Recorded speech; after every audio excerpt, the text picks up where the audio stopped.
శ్రీ గురుభ్యో నమః. వారం వర్జం మే 25, 2026 అధిక జ్యేష్ఠ సోమవారం. శ్రీ పరాభవ నామ సంవత్సరం అధిక జ్యేష్ఠ మాసం ఉత్తరాయణం.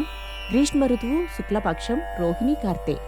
దశమి తెల్లవారి 5 గంటల 11 నిమిషాల వరకు. నక్షత్రం ఉత్తర ఫల్గుని. తెల్లవారి 4 గంటల 9 నిమిషాల వరకు.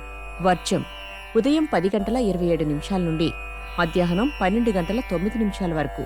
దుర్ముహూర్తం మధ్యాహ్నం 12 గంటల 30 నిమిషాల నుండి మధ్యాహ్నం 1 గంట 22 నిమిషాల వరకు.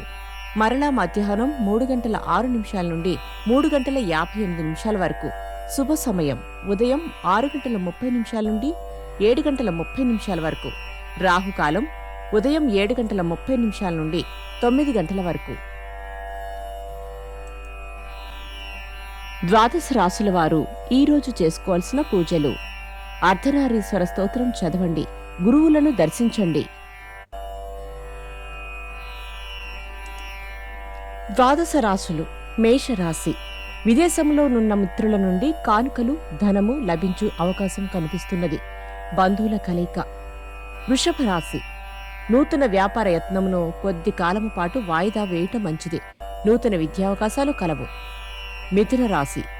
దూరపు బంధువుల రాక, విందులు, సమావేశాలు, మిత్రులతో సంప్రదింపులు ఆనందమునిస్తాయి. కర్కాటక రాశి. వృత్తి విషయంలో కొంత ఓర్పును పాటించడం అవసరం. వృత్తిలో మీ తెలివితేటలు బాగా ఉపకరిస్తాయి. సింహరాశి. రాజకీయములు, సంఘములు, యూనియన్లు మొదలగు కార్యక్రమాలకు అనుకూలం. స్పెక్యులేషన్ దూరంగా ఉండండి. కన్యారాశి.